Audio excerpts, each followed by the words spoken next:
and welcome to yet another live stream from the Great American Mail. Probably no one is tuning in because I did not advertise on Twitter or any of the other social media networks that we are going live. I guess if you're subscribed, you would get a notice. Welcome to tune in, of course. So we are here to talk about our latest article up at Substack. You can get the article called Anatomy of a Yet Another Hoax on our Substack page. I will put a link, and if you watch this live stream, you're going to see a little bit more about that article soon. Here's what we're here to talk about: anatomy of the latest hoax. And the reason I wanted to cover this and wrote this article is that the latest hoax by the media is a perfect exhibit of how the media, quote unquote, creates or fabricates news. Okay, so let's bring up so you can see where we're going here. Share my screen with you. Here is the article right here. All right, Washington Post broke this supposedly bombshell breaking news, and politicians as high as the U.S. Senate, Elizabeth Warren, Sheldon Whitehouse, everywhere, all the elites jumped on this. They're making a huge deal out of it. Ginni Thomas, wife of Supreme Court Justice, pressed Arizona lawmakers to help reverse Trump's loss, email show. Okay, you read down a little bit lower and you see Virginia Ginni Thomas, the conservative activist and wife of Supreme Court Justice Clarence Thomas, pressed Arizona lawmakers after the 2020 election to set aside Joe Biden's popular vote victory and chose a clean slate of electors, according to emails obtained by the Washington Post. Now, this is supposedly groundbreaking news. Here's why it isn't, and I can prove it. So we go over to our Substack article. And if you check it out, again, here it is right here, Anatomy of a Hoax. Click on that, and we bring up the article. Why is this an anatomy of a hoax? Well, there's nothing new about this. We've known about Trump wanting to challenge the certification of the 2020 election since November or December of 2020. That is over a year and a half ago, right? What else is not news? It's not news that Ginni Thomas supported this. Now, let me prove it to you. And this is going to be a very short live stream, and it's going to be easily proven. So here's how we know that this was known in November of December. First and foremost, in order to send alternate state of electors to the certification on January 6th, which, as you know, is held in the Congress, right, the House and the Senate, you have to meet, elect electors, and then you have to let the various governmental entities know about this, right? So if 7 states did, and we know that 7 battleground states did send alternate electors, right, then you would have had to have done that in November and December of that year, right? So you've known about that part of the story since then, and we're going to prove it in a moment, okay? And what else do we know? Well, we know that Ginni Thomas supported that. In fact, the Washington Post, let me share the screen again, the Washington Post, strangely, wrote an article in March of this year, okay, almost 2 months to the day before. Virginia Thomas, see it right here, urged White House chief to pursue unrelenting efforts to overturn 2020 election. Wow, that's the same story. It's almost like they're just repeating the same story. And again, this was never a story, but this is what the media does. They take old news and they repackage it as new news to upset people and turn them against Republicans and get their base all riled up. So let's go through the timeline very quickly. And again, folks, I'm going to put a link in the description to our Substack page. We've got probably 5 or 6 articles now about January 6th.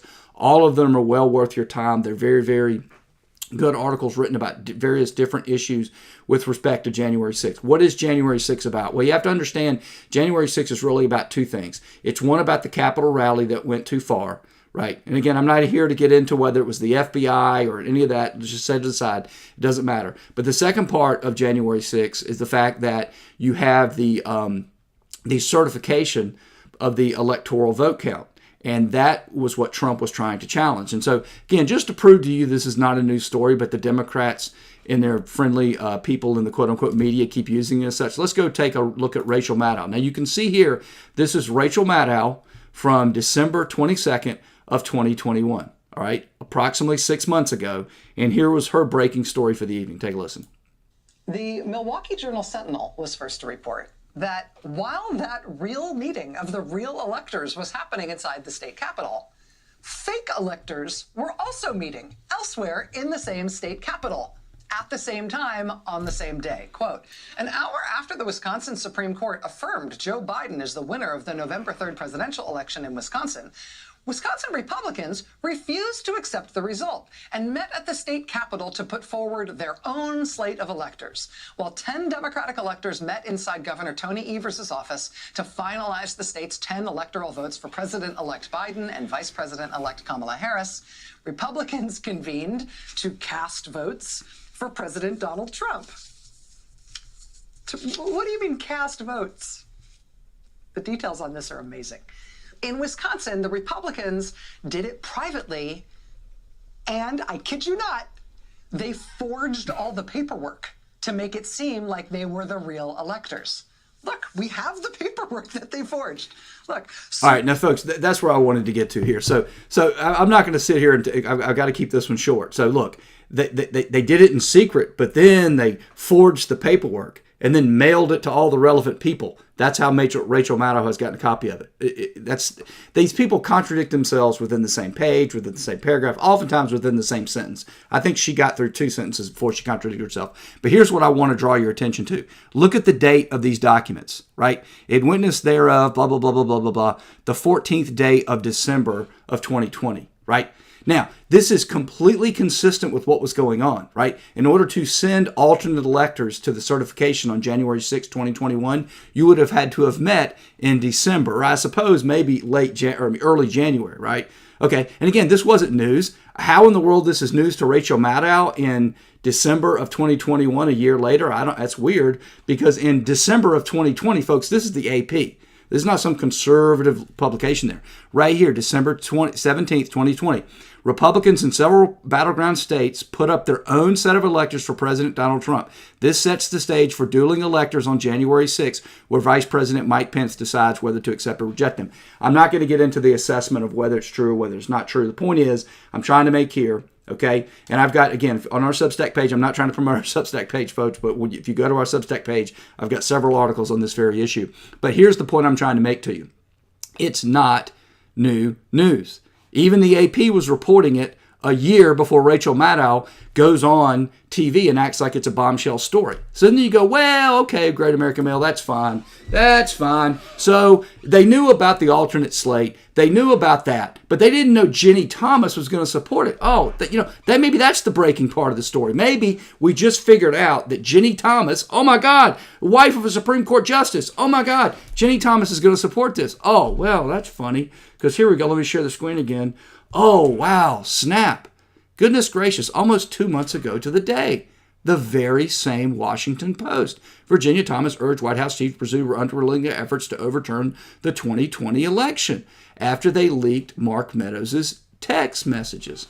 That's really strange. That's really strange. How in the world does that work? Huh.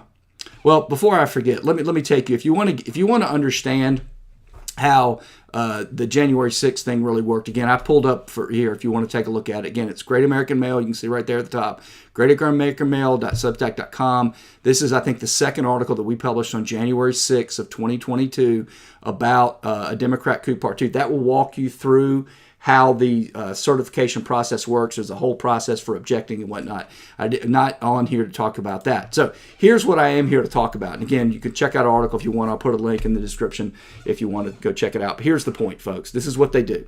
The only thing that is quote-unquote new, and I don't believe it's new for a second, is that they now have emails that confirm what they knew.